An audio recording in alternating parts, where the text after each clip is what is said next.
While the year 2020 has imposed unprecedented challenges on us, it has also reminded us of our fortitude and resilience as Africans. We are gathered here today, albeit virtually, to assess the progress that we have made since 2013, when we adopted the Agenda 2063 flagship project of silencing the guns by 2020. With this flagship project, we committed ourselves to the objective of creating a conflict-free continent that is stable, developed, capable of delivering the better life that all its people yearn for. We made a solemn declaration not to bequeath the burden of wars to the next and future generations of Africans. It was on the January 2017 Assembly that we adopted the African Union Master Road Map of practical steps for silencing the guns in Africa by the year 2020. As we gather here, we all know that the guns are not yet silent on our continent. In some areas, peace has been achieved, but considerable challenges still confront us.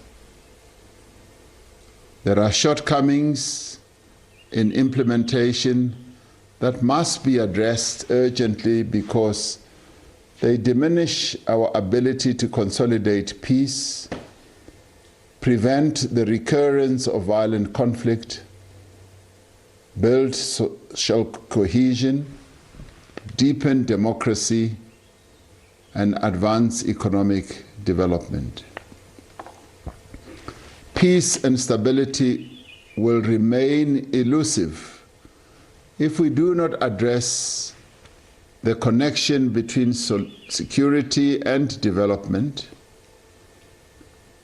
These are mutually reinforcing, and one cannot be achieved without the other.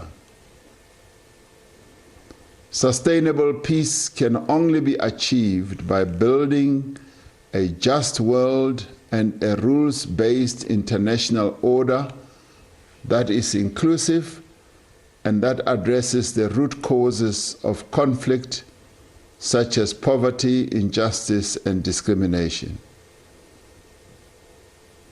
We must condemn the acts of violence, terrorism, and violent extremism as seen in the Sahel region, and that now are spreading to other parts of the continent, including in the northern part of Mozambique.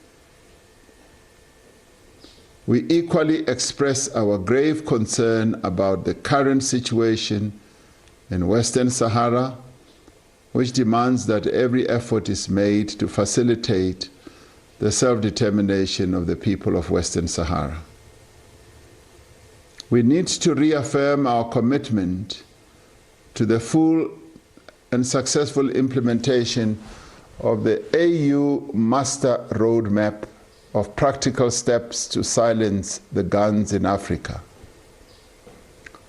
As we march towards the start of trading under the African Continental Free Trade Area on the 1st of January 2021, we are mindful that its success cannot be separated from a stable and conducive business environment that is able to attract foreign direct investment.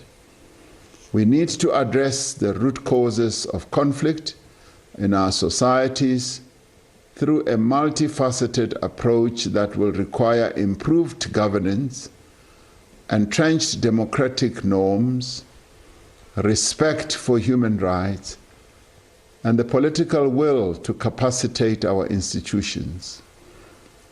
We need to address the continued exclusion of women in the economic, political, and social spheres which renders them particularly vulnerable to violence and conflict, and which undermines the contribution they could make to finding and sustaining peace.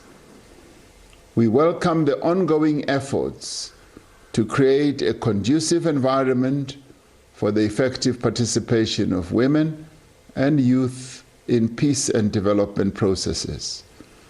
It is through political will that we will overcome. It is through political will that we, the African Union, will foster unity among the people of our continent. Yesterday, we marked the 7th anniversary of the passing of the founding father of the South African nation, President Nelson Mandela.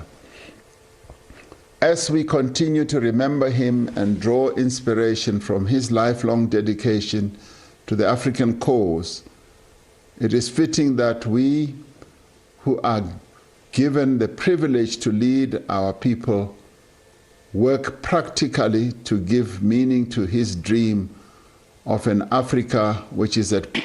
Stating your case.